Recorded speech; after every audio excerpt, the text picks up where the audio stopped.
Okay. Now this is the top surface of a lake. क्या है ये? एक शांत लेक का टॉप सरफेस. इमेजिन हो गया, विजुलाइज हो गया, करेक्ट. अच्छा, अभी उसमें क्या किया तुमने? उसमें तुमने एक पत्थर फेंका. क्या फेंका? एक पत्थर फेंका, राइट. तो ध्यान देना, यहाँ पर एक पत्थर है जो आके यहाँ गिरा. एग्जैक्टली. तो थोड़ा फिजिक्स के टर्म्स में बात करते हैं.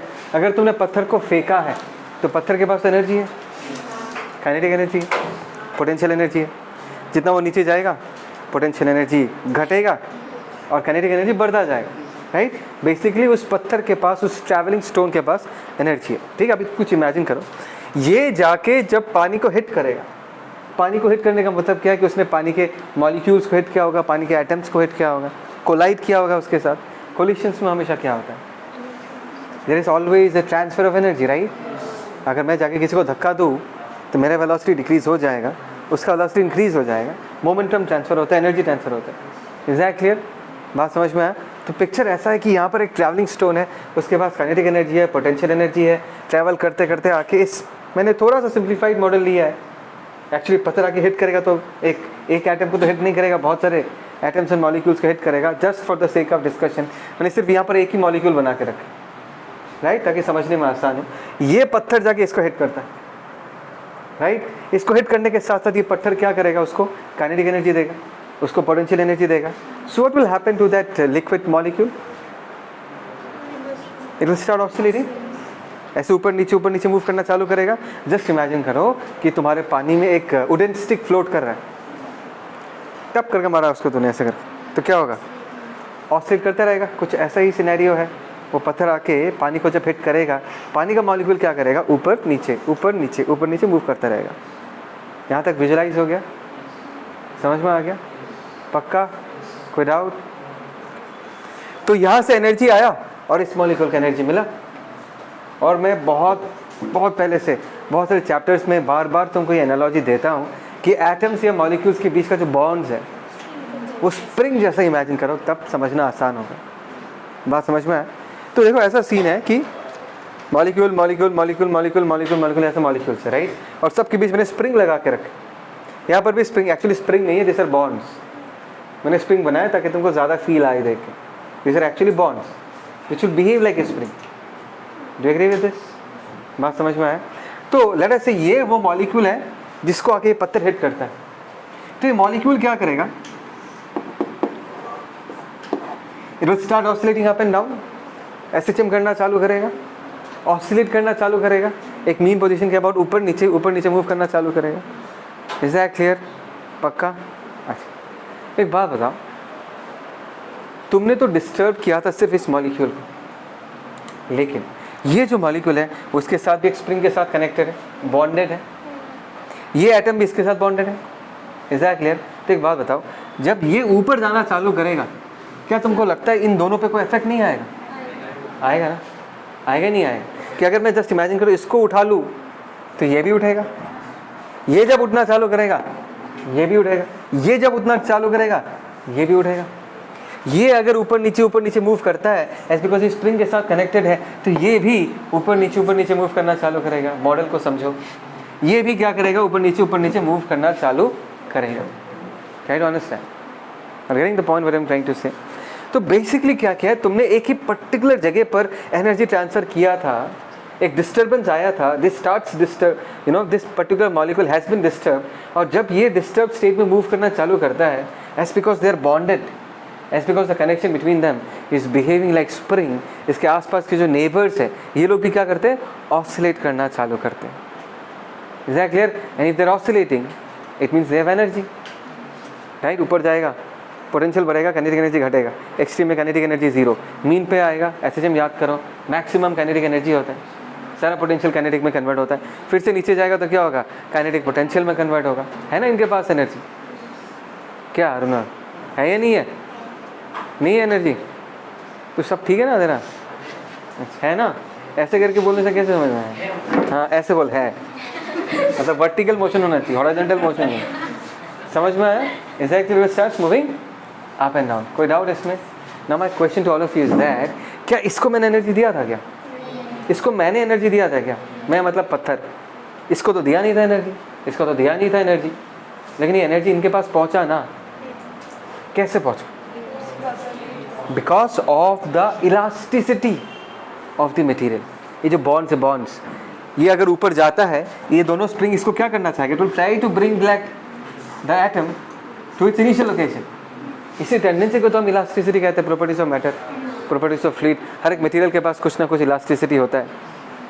Modulus of elasticity, Young's modulus, bulk modulus, है ना। पानी को भी कंप्रेस करेंगे तो वो प्रेशर डेवलप होगा, चेंज इन वॉल्यूम आएगा।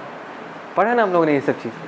तो देखो ये इलास्टिसिटी है, दैट इज़ द रीज़न कि तुमने सिर्फ किसी एक मॉलिक्यूल को डिस्टर्ब किया था और उसका जो डिस्टर्बेंस है वो दूसरे मॉलिक्यूल्स में भी ट्रांसफ़र हो जाता है, कैरी फॉरवर्ड हो जाता है आगे पीछे। Is that clear? And what is the reason behind the transfer of energy from one atom to the other atom?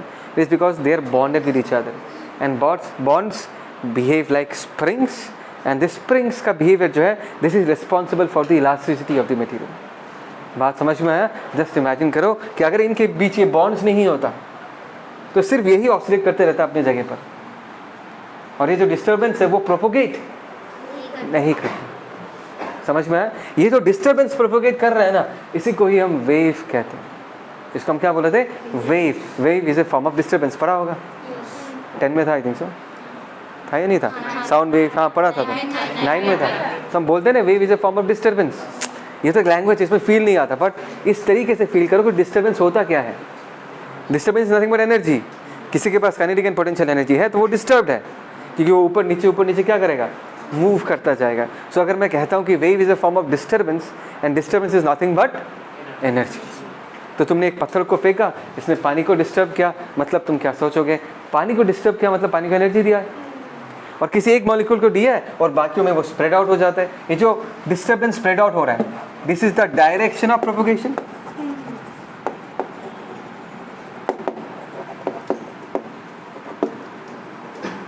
समझ रहे हो मैं क्या कह रहा हूँ? This is the direction of propagation. इस तरफ जा रहा है। This is how the wave is travelling. This is the direction of travel of the wave. बात समझ में आया? Just try to understand. अगर तुम यहाँ पर पत्थर फेंकोगे ना, तो कभी देखा तो होगा, गोल गोल कंसेंट्रिक सर्कल्स बनता है, बनता ही नहीं बनता, उसको हम रिपल्स बोलते हैं।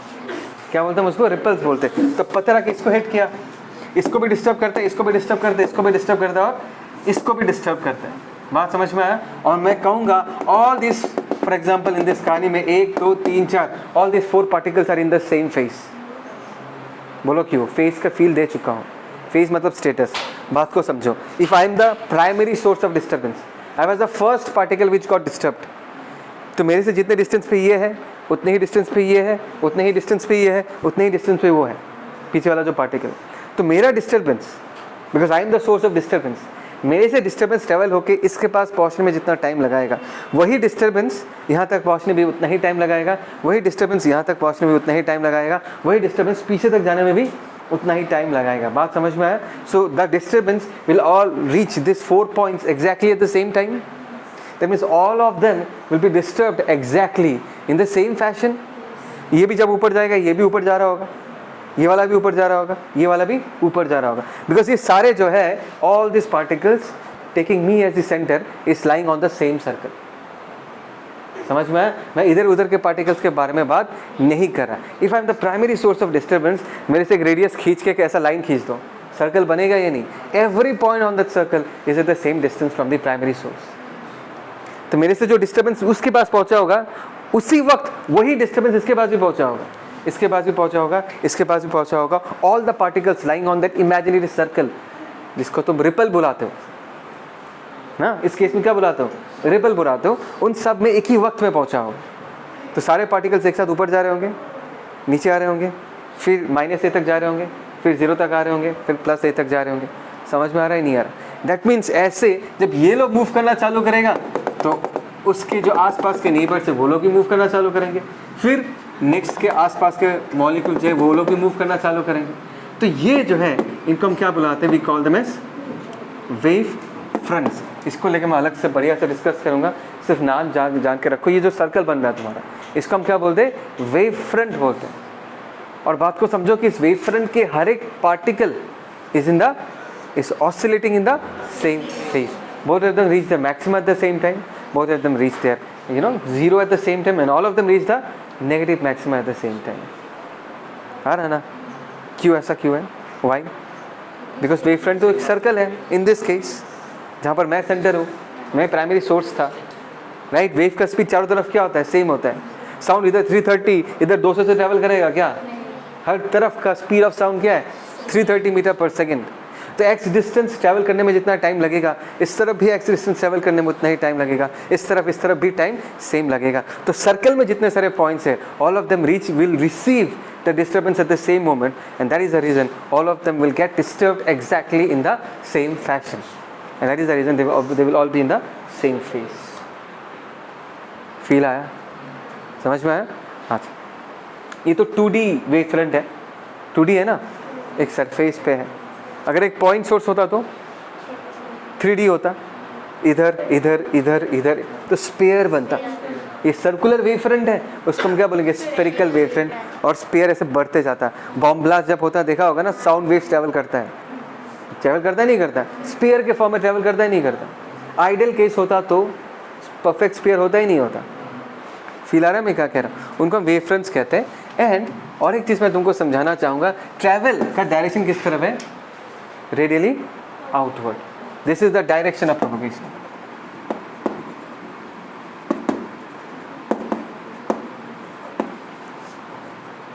कुछ समझ रहे हो मैं क्या कह रहा हूँ? Is that clear? फिर से एक बार रिवाइंड. हाँ, what is wave? Wave is a form of disturbance. What is disturbance? Sir, disturbance का मतलब है एनर्जी, है ना? और वेव ट्रैवल कर रहा है, इसका मतलब है डिस्टर्बेंस ट्रैवल कर रहा है. वेव अगर ट्रैवल कर रहा है, कोई बोलता है, तो तुमको क्या समझ में आना चाहिए? भाई एनर्जी ट्रैवल कर रहा है, राइट? और एनर्जी ट्रैवल करवाने के पीछे सबसे इंपॉर्टेंट हाथ किसका है? It is the elasticity of the medium. जिस मीडियम के थ्रू ये डिस्टर्बेंस ट्रैवल कर रहा है, उसमें अगर इलास्टिसिटी नहीं होता, ये स्प्रिंग दिख रहा है ना, स्प्रिंग्स है, इसलिए क्या है? The material is what? Elastic. क्योंकि अगर मैं इसको ऊपर लेके जाऊँ, ये दोनों स्प्रिंग्स क्या करेगा? It will try to bring back this particle, bring back this atom in the initial location.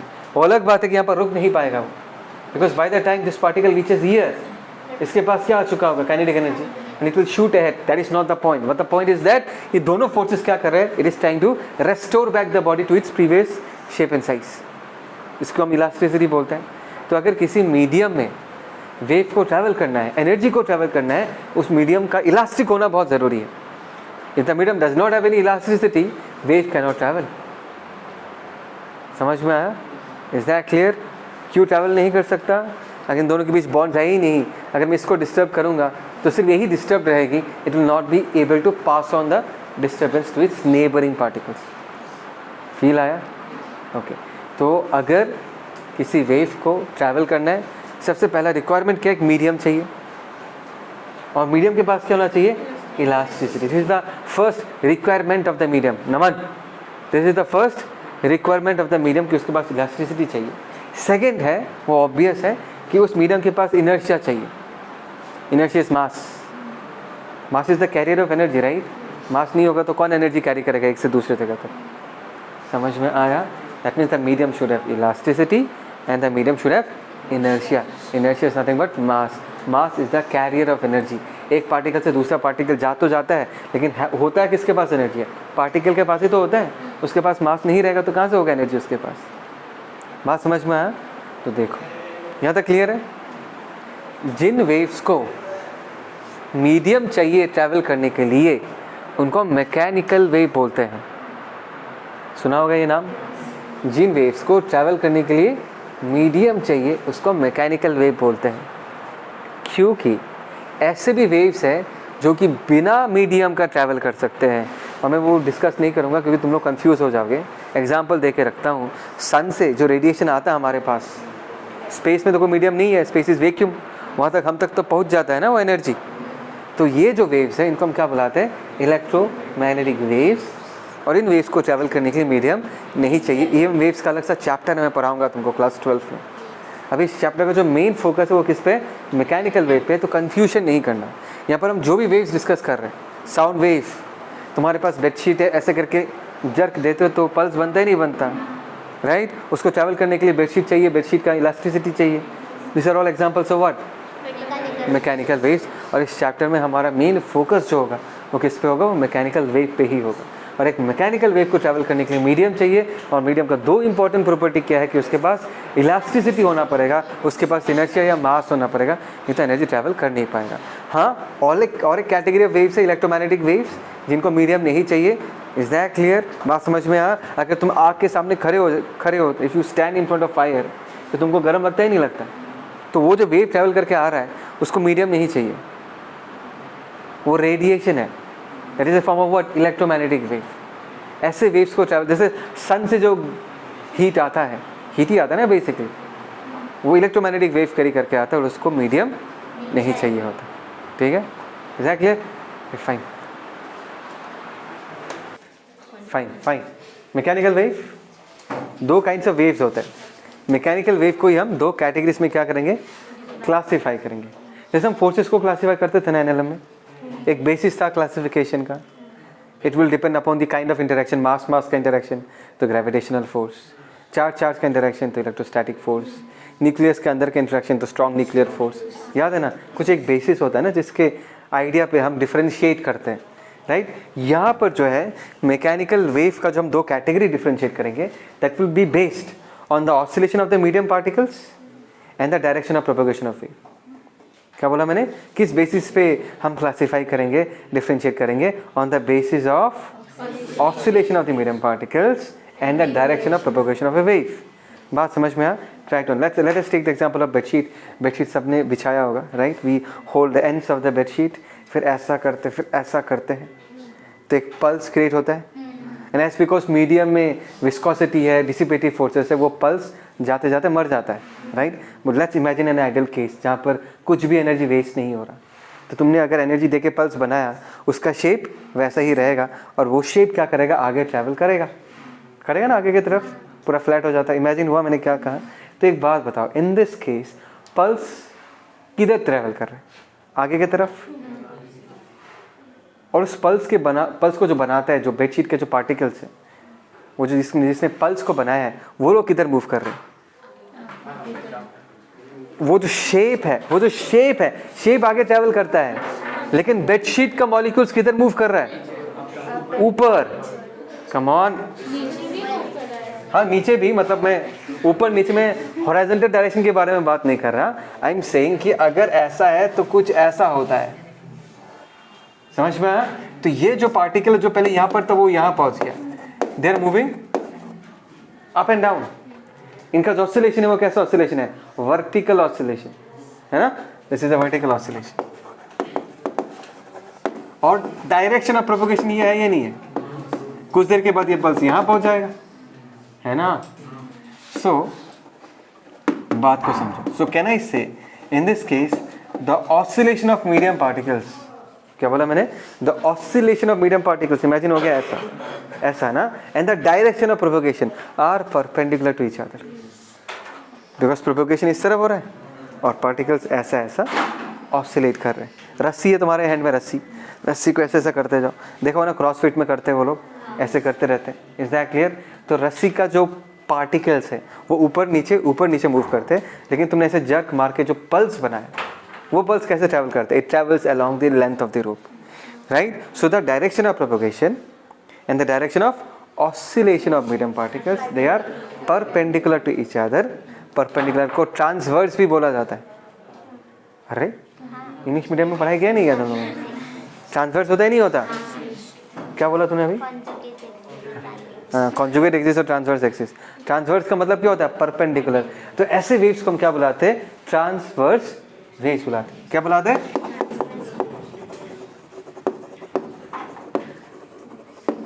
ये हो गया हमारा पहला कैटेगरी।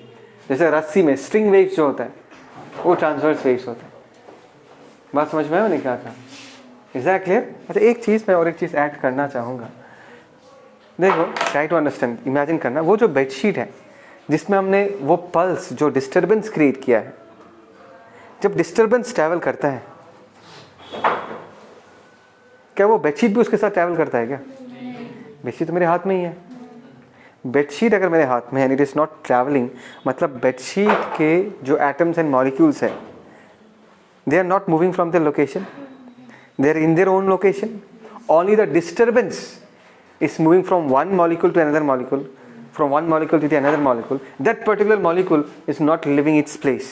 वो पार्टिकल सिर्फ अपने सीट पे क्या कर रहा है, ऊपर नीचे मूव कर रहा है. As the wave propagates, medium particles don't move. मतलब they don't move along with the wave. They move definitely, they move, but in their own seat. अपनी ही जगह पर ऊपर नीचे मूव करता है. बात समझ में आया? Try to understand. For example सोचो एक लेक है, लेक में सोचो तुमने एक प्लास्टिक का डक रख दिया, वो जो दिखाया था ना छोटा सा, उसको रख दिया, ठीक है ना, और यहाँ पर तुमने पानी में थोड़ा सा डिस्टर्बेंस क्रिएट किया, तो पल्स क्रिएट हो गया ऐसा. तो डक टू क्या करता है? डक टू अपने जगह पर ऊपर नीचे मूव करता है ना, पल्स उसको क्रॉस करके चला जाता है. ऐसा तो नहीं डक भी चला गया उसके साथ. डक क्या करता है? अपनी जगह पर ऊपर नीचे मूव करता है. बात समझ में आया? Is that clear? अगर वो मीडियम पे ट्रैवल करता है तो डक भी क्या करता है? मीडियम के साथ ट्रैवल करके आगे चला जाता. तो मैं ये कहता हूँ कि जब कोई वेव, कोई डिस्टर्बेंस किसी मीडियम के थ्रू ट्रैवल करता है तो उस डिस्टर्बेंस के साथ मीडियम पार्टिकल्स ट्रैवल नहीं करते, stay in their own location. Football का मैचेस देखते हो ना, वहाँ पर लोग वेव्स बनाते नहीं बनाते, देखा होगा ना. तो ये सारे जो लोग हैं अपनी सीट पे ही रहते नहीं रहते, वो सिर्फ अपनी सीट से क्या करते? ऊपर फिर नीचे बैठते हैं. और वो वेव किस तरफ ट्रैवल करता है? वो पूरा स्टेडियम में सर्कमफेरेंस के अलॉन्ग ट्रैवल करता है. बात समझ में? मैंने कहा the people in A stadium, कभी तो देखा होगा वेव बनाते हैं. स्टेडियम के जो लोग होते हैं ना, वो जब उसका जो वेव का प्रोपोगेशन का तरीका है एग्जैक्टली सेम है. This people they don't leave their seat. क्या भागना चालू करते हैं क्या? अपने सीट पे ही रहते हैं ना, फिर हाथ उठाते फिर नीचे करते हाथ, right? They stay in their own location, right? But what about the wave? The wave travels, right? Exactly in the same fashion. यही समझाना चाहता हूँ कि जो मीडियम पार्टिकल है वो वेव के साथ ट्रैवल नहीं करता, अपने जगह पर ही रहता है. याद रखना. लेकिन बात समझ में आया? पक्का? बढ़िया. इसको हम ट्रांसवर्स वेव बोलते हैं. दूसरा वेव क्या है? दूसरा वेव है लॉन्गिट्यूडिनल वेव. क्या है? Longitudinal wave. This is one.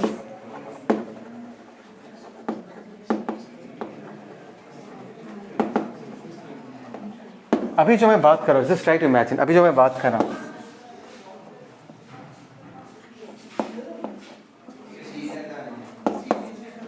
देखो व्हेन आई स्पीक, बेसिकली जब मैं बात करता हूँ, मेरे मुंह के सामने ये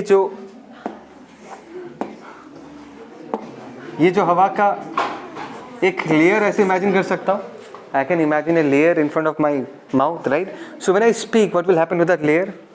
उसको धक्का लगेगा and will start oscillating this way. ध्यान देना. लेकिन ये जो प्लेन तुमको दिख रहा है, ये आगे पीछे ऐसा ऑसिलेट करना चालू करता है.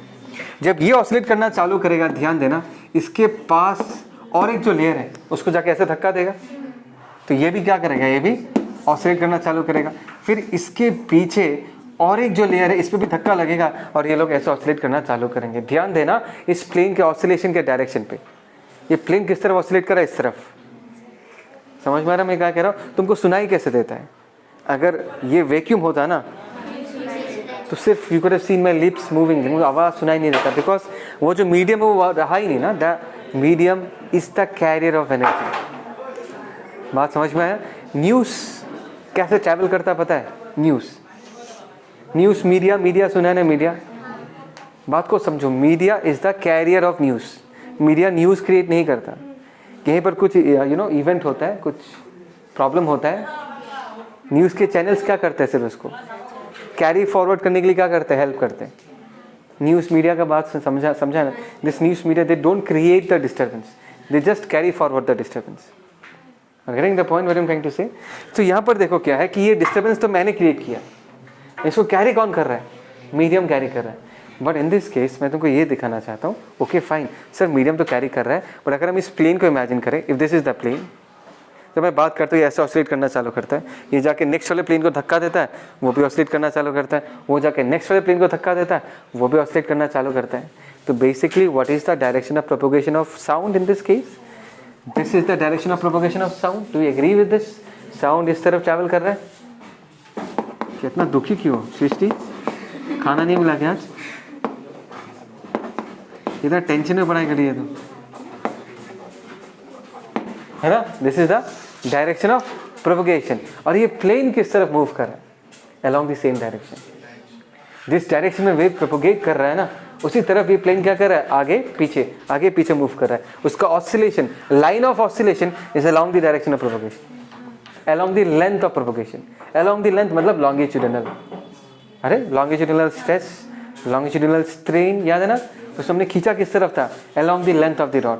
दैट इज द रीजन हमने इसको क्या बुलाया था? लॉन्गिट्यूडिनल बुलाया था। यहाँ पर भी इसको हम क्या बुलाएंगे? They are along the same direction, so we call this is what? Longitudinal wave.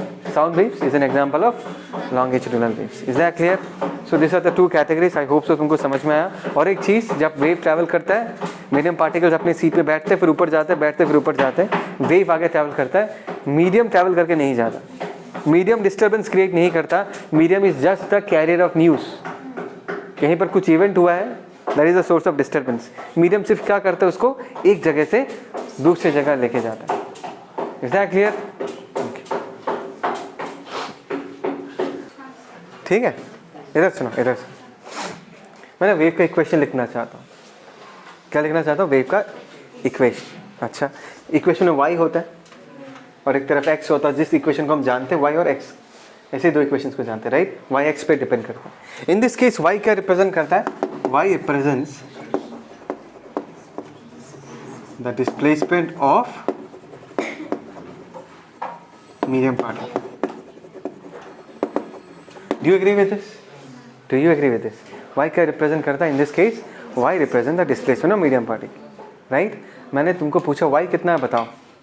क्या पूछा मैंने तुमको? y कितना बताओ। क्या तुम बता पाओगे? चलो let me reframe the question. अगर तुमको y का वैल्यू बताना है तो तुमको क्या क्या चाहिए होगा? x, that's okay, right? What is x? x is the address. x is the address. किसका एड्रेस? उस मीडियम पार्टिकल का एड्रेस। अगर मैंने पूछा y बताओ तो तुम सबसे पहले ये पूछोगे सर इतने सारे तो मॉलिक्यूल्स हैं, आप किसका डिस्प्लेसमेंट पूछ रहे हो? इसका, इसका, इसका, इसका। बात समझ में आ रहा है मैं क्या कह रहा हूँ? Getting the point. y जो होगा वो किसी एक पर्टिकुलर पार्टिकल का होगा ना। y जो है दैट इज द डिस्प्लेसमेंट, वो एक मीडियम का किसी यूनिक पार्टिकल का होगा ना। यस और नो? तो कौन से पार्टिकल के डिस्प्लेसमेंट के बारे में पूछा जा रहा है? वो पार्टिकल तो पहले स्पेसिफाई करना पड़ेगा ना कि भाई इस पार्टिकल का डिस्प्लेसमेंट बताओ। बात समझ में आया? तो उसके लिए मुझे तुमको सबसे पहले ये बताना पड़ेगा कि वो पार्टिकल है कहाँ। अगर तुमको डिस्प्लेसमेंट बताना है तो वो पार्टिकल कहाँ है, और वो कौन बताएगा? x बताएगा। समझ में आया? मैंने बोला ओ जो वहाँ पर x = x0 पे जो पार्टिकल है उसका डिस्प्लेसमेंट बताओ। समझ में आया? तो x को हमेशा अपने दिमाग में कैसे ट्रीट करोगे? It represents the address. लिखना मत एग्जाम में ये सब चीज़ें, ठीक है? इट रिप्रेजेंट्स द एड्रेस उस पार्टिकल का। समझ में आया? फिर भी नहीं बता पाओगे, टेल मी व्हाई। फिर भी y का मैंने एड्रेस बता दिया, वहाँ पर x = x0 पे पार्टिकल है, उसका डिस्प्लेसमेंट बताओ। फिर भी नहीं बता पाओगे, तुमको और एक क्वेश्चन पूछना पड़ेगा मेरे को। और एक इन्फॉर्मेशन चाहिए होगा तुमको y का वैल्यू बताने के लिए। एग्जैक्टली वो जो x = x0 पे जो पार्टिकल तुमको दिख रहा है वो क्या अपने जगह पर बैठा रहता है? वो पार्टिकल, अरे भाई वेव ट्रैवल कर रहा है, सॉरी वेव ट्रैवल कर रहा है। समझ में आ रहा है नहीं आ रहा? यहाँ पर हर एक पार्टिकल किस स्टेट में है? All the particles are in a state of disturbance. सारे पार्टिकल्स ऊपर नीचे मूव कर रहे हैं। तो अगर मैंने तुमको दिखा भी दिया कि नहीं भाई उस पार्टिकल का डिस्प्लेसमेंट बताओ, the next thing that you are going to ask me, sir आपने जगह तो दिखा दिया लेकिन ये जो पार्टिकल ये खुद ऊपर नीचे मूव कर रहे हैं, अलग अलग टाइम में इसका डिस्प्लेसमेंट क्या होगा? अलग अलग होगा। कभी वो +a पे है, कभी a/2 पे है, कभी 0 पे है, कभी -a पे है। बात समझ में आ रहा है नहीं आ रहा? इज दैट क्लियर और नॉट? फिर से मैं अपना क्वेश्चन रीफ्रेम करता हूँ, फिर से पूछता हूँ। अगर मैंने तुमको पूछा y बताओ, y क्या है? It represents the displacement of medium particle. It represents the displacement of medium particle. y बताओ, मैंने तुमको पूछा, यू आस्क मी सर इतने सारे तो पार्टिकल्स है, किसका? मैंने बोला वो जो x = x0 पे जो वो पार्टिकल है उसका डिस्प्लेसमेंट बताओ। The next question that you ask me is that, sir उसका अभी भी हम बता नहीं सकते because that particle is performing SHM। That particle is performing SHM, वो ऑसिलेट कर रहा है, उसका पोजीशन जो उसका y का जो वैल्यू है it is varying between +a to -a continuously. तो आपको मुझे टाइम बताना पड़ेगा कि कौन से टाइम पे आपको y का वैल्यू चाहिए। समझ में आया? क्योंकि अगर मैंने तुमको सिर्फ x बता दिया और तुम उस पार्टिकल को देखोगे तुमको वीडियो दिखाई देगा, मतलब मोशन में दिखाई देगा। तो अगर कोई चीज़ मोशन में है तुम उसका y कैसे बताओगे? अगर तुम उसका y बताना है तो उसका फोटो खींचना पड़ेगा तुमको, because the moment I take a photo of that particle, x को फिक्स कर दिया, फोटो खींचने के साथ साथ टाइम भी फिक्स हो गया। फोटो इमेजिन हो रहा है ना, किसी एक पर्टिकुलर पोजीशन पे होगा। फोटो खींचने का मतलब है you have captured a moment, time fixed है उसका, फोटो के ऊपर लिखा हुआ टाइम मिलेगा तुमको, t = इतना टाइम का वो फोटो है। बात समझ में आया? So what I am trying to say to you people is that, ये समझाना चाहता हूँ कि y जो है that is the displacement of medium particle. उसको अगर तुमको बताना है वो किस पे डिपेंड करता है, बिकॉज y का फंक्शन होता है y = f(x) फॉर एग्जाम्पल। इसका मतलब क्या है? y का वैल्यू x पे डिपेंड करता है। जैसे कि डिस्प्लेसमेंट का फॉर्मूला s = vt, इसमें दो वेरिएबल से पता है ना, क्या है? एक डिस्प्लेसमेंट, एक टाइम है। टाइम बदलेगा तो s बदलेगा, v तो कांस्टेंट है। तो यहाँ पर भी अगर y का वैल्यू बताना चाहोगे, y किस पे डिपेंड करता है? x पे डिपेंड करता है और टाइम पे डिपेंड करता है। That means in this case y जो होगा, ध्यान से समझो, यहाँ पर y जो होगा that will be A function of x, t। क्या रे, इसी ब्रैकेट के अंदर तो लिखते हैं जिस पे डिपेंडेंसी होता है, लिखते हैं नहीं लिखते? तो y का वैल्यू किस पे डिपेंड करेगा? x पे डिपेंड करेगा और टाइम पे डिपेंड करेगा। ऐसा क्लियर? लेकिन भूलो मत, I am going to write the equation of a travelling wave. बात समझ में आया? मैं ट्रैवलिंग वेव का इक्वेशन लिखना चाहूंगा, और ये जो function this is equal to कुछ फंक्शन होगा ना, एक वैल्यू, कुछ एक फंक्शन आएगा ना, उस फंक्शन में v होना बहुत जरूरी है। क्या होना बहुत जरूरी है? v, बिकॉज ये ट्रैवल कर रहा है वेव। v होगा तभी पता चलेगा कि ये ट्रैवल कर रहा है। समझ में आया? तो बहुत ही इंटरेस्टिंग तरीका है इस फॉर्म को लाने का, ध्यान से सुनना। फिर से और एक बार क्लियर करता हूँ, y बताना है तो x चाहिए, t चाहिए, लेकिन हमको बताना है ट्रैवलिंग वेव का इक्वेशन, तो v वाले टर्म को भी हमको लाना पड़ेगा। तो कहानी क्या है देखो ध्यान से, this is y, this is x, right? और हमने एक वीडियो बनाया। क्या बनाया? वीडियो। t = 0 पे वेव यहाँ पर था, वो ट्रैवल कर रहा है। ये v जो है that is the velocity of the wave. v क्या है? That is the velocity of the wave, और ये वेव ट्रैवल करके यहाँ पहुँचा t टाइम के बाद। बात समझ में आया? Is that clear? पहले वो पल्स यहाँ पर था, वो पल्स यहाँ पर पहुँचा, ये एक आइडियल केस है। यहाँ पर हम ये मानेंगे इस पूरे प्रोसेस में जब वेव ट्रैवल करता है ना, कोई एनर्जी लॉस नहीं होता। आइडियल केस, परफेक्ट केस मान के करेंगे, इसलिए पल्स का शेप वो चेंज नहीं हो रहा। पहले जैसा था एग्जैक्टली वैसा ही शेप ऑफ पल्स है। फर्क क्या है? वो पल्स पहले यहाँ पर था t = 0 पे, अभी यहाँ पहुँच गया। अभी मैंने पूछा y बताओ, तुम बोलोगे ओके सर, आपको इस x का y चाहिए ना? ओके मैं बताता हूँ। इस x का जो y होगा तो इस y = किस पे डिपेंड करेगा? x पे डिपेंड करेगा, और टाइम t पे पूछा गया, y = f(x), t। बट इस फॉर्म को मैं थोड़ा चेंज करना चाहूँगा, एक v का टर्म लाना चाहूँगा। क्या लाना चाहूँगा? v का टर्म। ध्यान से सुनना। एग्जैक्टली।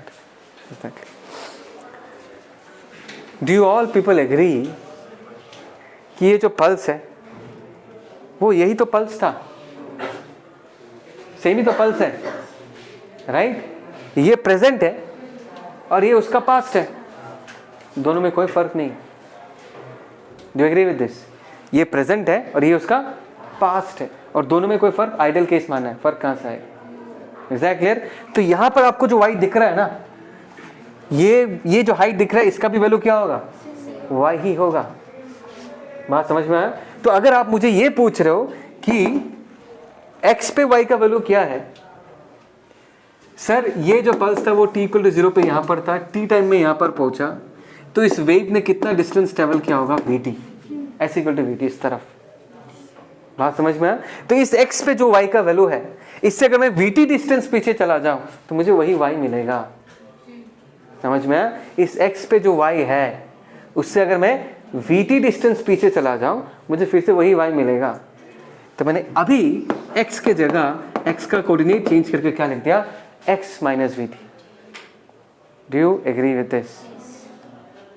समझ में? मैंने कहा फिर से, इस x पे तुमको जो y दिख रहा है, प्रेजेंट में जो दिख रहा है, ऐसा ही y पास्ट में भी था, और पीछे जाने के लिए हमको कितना डिस्टेंस पीछे जाना पड़ेगा, वीटी डिस्टेंस, बिकॉज यही डंडा जो तुमको दिख रही है ट्रैवल करके यहाँ तक पहुँचा होगा, और कितना डिस्टेंस ट्रैवल किया, वीटी डिस्टेंस। तो पीछे अगर चले जाओगे वीटी डिस्टेंस, तुमको यही हाइट मिलेगा। Is that clear? एंड तुम पीछे तो आ गए, बट यहाँ का टाइम टी नहीं है, यहाँ का टाइम क्या है, 0, तो इसके साथ एक 0 लिखोगे। समझ में? तुमको चाहिए था ये, तुमने इसी चीज को घुमा के लिखा ऐसा करके, क्या कि तुमने एक v वाला टर्म लेके आ गए, और आगे जाके तुमको बिग बुक्स में दिखेगा सिर्फ वो लोग ये लिख के रखते हैं, 0 लिखते ही नहीं है, बिकॉज 0 सबको पता है कि ये x है। सर t कहाँ है, t नहीं है, मतलब t क्या है, 0 है। समझ में? तो ये जो तुमको फॉर्म दिख रहा है f of x minus vt, this is the form of travelling wave equation. बात समझ में आया? जैसे कि अगर मैं तुमको पूछूं कि SHM का फॉर्म क्या है, तुम बोलोगे sir omega t plus minus 5, बोलोगे ना? जो फंक्शन होगा उसमें ये वाला पार्ट हमेशा प्रेजेंट होगा। कम ऑन यार, चाहे वो साइन फंक्शन हो चाहे वो कॉस फंक्शन हो, ये वाला टर्म तो हमेशा प्रेजेंट होगा ना, ओमेगा t प्लस माइनस 5। तो वैसा ही कुछ है, तुम जो भी फंक्शन लिखोगे ना यहाँ पर, उसमें x माइनस वी टी वाला टर्म एग्जिस्ट करेगा। Do you agree with this? ये समझ में प्रेजेंट और पास्ट का कहानी। ध्यान देना, यहाँ पर वेव किस तरफ ट्रेवल कर रहा है, वेव इज ट्रेवलिंग टुवर्ड्स, बोलो रे, पॉजिटिव एक्स एक्सिस। ध्यान देना इसको, ये अब तक मैंने फंक्शन नहीं लिखा, ट्राई टू अंडरस्टैंड। मैंने फंक्शन अब तक नहीं लिखा, फंक्शन किस फॉर्म का आएगा वो लिखा है। समझ में ही नहीं आया? मैंने तुमको ये नहीं बताया कि SHM का इक्वेशन क्या है, मैंने बोला कि SHM के इक्वेशन में ओमेगा t प्लस माइनस 5 आएगा, वो बताया अब तक। मतलब रिलेट करो दोनों चीज़ों को। एक्चुअल फंक्शन क्या है अब तक नहीं बताया, बताऊंगा आगे जाके, लेकिन उस फंक्शन में कैसा टर्म आएगा वो बताया, x minus v t. Do you agree with this? यहाँ तक समझ में आया? प्रेजेंट और पास्ट का कहानी समझ में आया? Is that clear? अच्छा, छोटा सा चीज़, हाँ, वेरी स्मॉल चीज़। लेट अस से ये ग्राफ है पासिंग थ्रू ओरिजिन, इसको हमने y इक्वल टू एक्स लिखा, इसको भी ग्राफ जैसा ट्रीट करो, ग्राफ ग्राफ। इस लाइन को हमने a डिस्टेंस राइट की तरफ शिफ्ट किया, कितना a डिस्टेंस,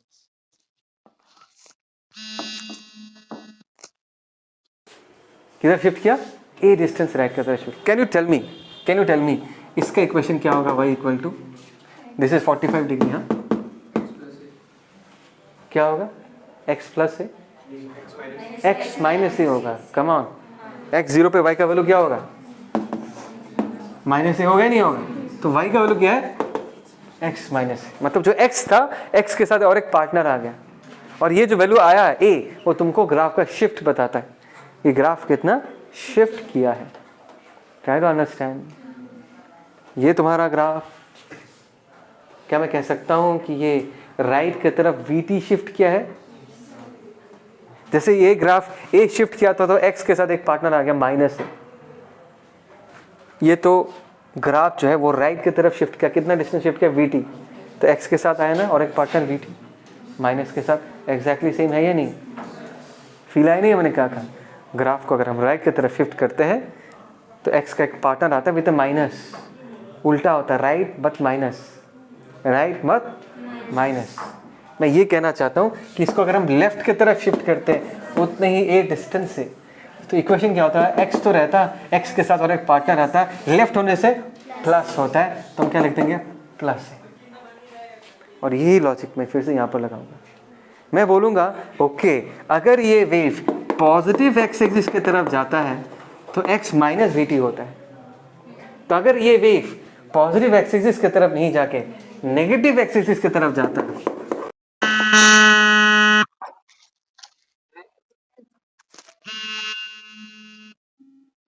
अगर ये नेगेटिव x एक्सिस की तरफ जाता, x प्लस वी टी लिखते हैं।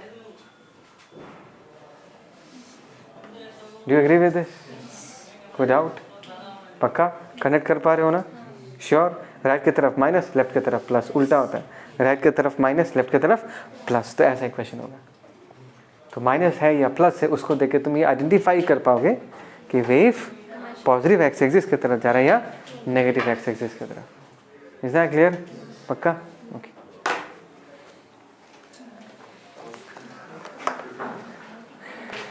अच्छा, अभी दूसरा फॉर्म, राइट, वो प्रेजेंट पास्ट वाला कहानी फिर से यूज़ करेंगे। एक छोटा सा चीज़ याद दिलाना चाहूँगा, हम पीछे कैसे गए थे, एक्स को पकड़ के पीछे गए थे प्रीवियस वाले में, मतलब एक्स में जो वैल्यू होगा एक्स माइनस वी टी में वही वैल्यू होगा। Is that clear? अभी मैं तुमको और एक फॉर्म दिखाऊंगा जिसमें हम टाइम को पकड़ के पीछे जाएंगे। हमारा जो इनिशियल पल्स था वो कहाँ पर था, एक्स इक्वल टू 0 पे, राइट। अभी का पल्स एक्स डिस्टेंस आगे है, ये कोऑर्डिनेट कितना होगा एक्स। Is that clear? ये टाइम कितना हमने टी माना। अभी हम टाइम को पकड़ के पीछे जाएंगे। कैसे जाएंगे पीछे? यही पल्स पहले एक्स इक्वल टू 0 पे था, यही जो तुमको हाइट दिख रहा है, ये जो y दिख रहा है, ये y पहले कहाँ पर था, x इक्वल टू 0 पे था। कब था? ये अगर टाइम t है तो यहां से यहां तक पहुंचने में टाइम कितना लगा हो, x बाई v। बात को समझो यार, x इक्वल टू 0 पे जो पल्स था, जो पास था, वो अभी यहां पर पहुंचा कितने टाइम के बाद, x बाई v टाइम के बाद है या नहीं। याद रखना, मैं किसको पकड़ के पीछे जाना चाहता हूँ, t को पकड़ के। इसके प्रीवियस वाले में हमने किसको पकड़ के पीछे मूव किया, x को पकड़ के। Is that clear? तो अभी तुमको चाहिए y का value as a function of x, t, present चाहिए, प्रेजेंट। लेकिन हम गए कहाँ, पास्ट। अच्छा, पास्ट पे हम x का वैल्यू क्या है, 0, और टाइम का वैल्यू क्या होगा, ये अगर t है, अगर तुमको पीछे जाना है तो t minus x by v. बात समझ में? पीछे तुम ऐसे किया, मतलब wave is propagating along this direction. फिर से यहाँ माइनस आया, इसका मतलब है the wave is travelling towards positive x axis, और यहाँ पर वेव इज ट्रैवलिंग टुवर्ड्स, समझ में आया? बस ये टाइम को पकड़ के हम कभी कभी किसी किसी फंक्शंस में तुमको t के फॉर्म में मिलेगा, किसी किसी फंक्शंस में x के फॉर्म में मिलेगा, तो you should be able to use both of that. ठीक है झुमका?